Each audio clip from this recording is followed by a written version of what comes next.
আসসালামু আলাইকুম ভিউয়ার্স, আশা করি সবাই ভালো আছেন। আজকের ভিডিওতে আমি আপনাদের দেখাবো মাত্র 2.5 গজ কাপড় দিয়ে কিভাবে এই আকর্ষণীয় জামাটি আমি তৈরি করেছি। অল্প কাপড়ে যারা বেশি ঘের পছন্দ করেন তাদের জন্য আজকের ডিজাইনটি স্পেশাল। তো আর কথা না বাড়িয়ে শুরু করা যাক। তো এখানে প্রথমেই আমি কোমরের অংশ কেটে আলাদা করে নিয়েছি। আর আমি এখানে প্যাটার্ন ব্যবহার করেছি, এই প্যাটার্নগুলো আমি আগেই কেটে রেখেছিলাম। প্যাটার্ন বসিয়ে কাপড় কাটলে কাপড় কম লাগে আর শেপটাও সুন্দর আসে। অল্প কাপড় দিয়ে সুন্দর ডিজাইনও করা যায়। প্যাটার্ন বসিয়ে 1/2 ইঞ্চি করে বাড়তি রেখে দাগ দিয়ে কেটে নিয়েছি। প্যাটার্ন বসিয়ে কাপড় কাটলে খুবই ইজি হয় আর ফাস্ট হয়। আর যেহেতু এটা কলিদার জামা তাই আগেই প্যাটার্ন বানিয়ে নিয়েছি, যাতে করে মাপগুলো ঠিক থাকে আর ফিটিংও সুন্দর আসে।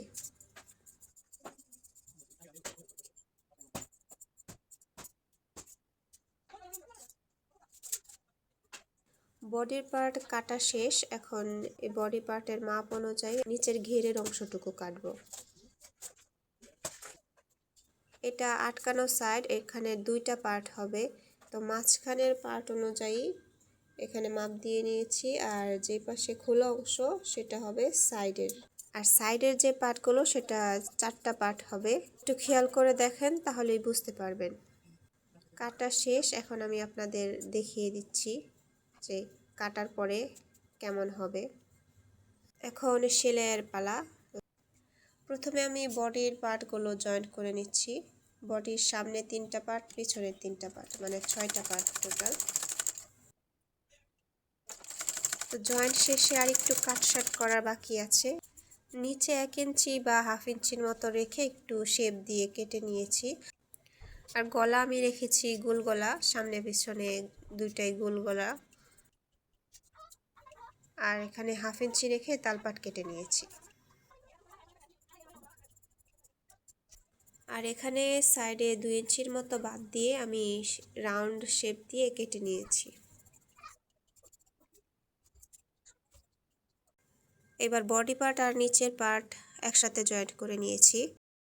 আর এমনভাবে জয়েন্ট দিতে হবে যেন সবগুলো জয়েন্ট একদম ম্যাচিং থাকে, দেখতেই পাচ্ছেন। সামনে নিচের অংশে আমি ফাড়া দেব, তো সেটা ভুলে আমি সেলাই করে ফেলেছি। সেটাই এখন খুলে নিয়েছি। খুলে দেখেন মুড়ি ভেঙে নিলাম।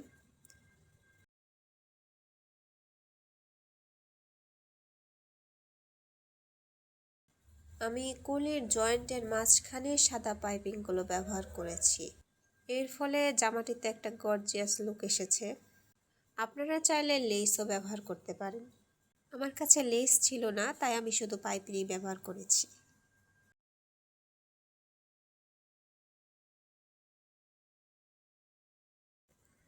সামনে গলার অংশে আমি চেন ব্যবহার করব। আপনারা চাইলে এখানে আপনাদের ইচ্ছা বা পছন্দ অনুযায়ী যে কোনো ডিজাইন দিতে পারেন। অনেক সময় আমাদের কাছে কাপড় কম থাকে, কিন্তু আমরা চাই অনেক ঘেরওয়ালা জামা। তাই আজকের এই কাটিং পদ্ধতিটি ফলো করলে আপনারা খুব সহজেই অল্প কাপড়ে অনেক ঘের তৈরি করতে পারবেন। দেখতেই পাচ্ছেন 2.5 গজ কাপড়েও কত চমৎকার ঘের হয়েছে।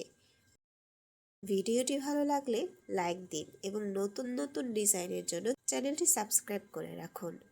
কোনো প্রশ্ন থাকলে কমেন্টে জানাতে ভুলবেন না।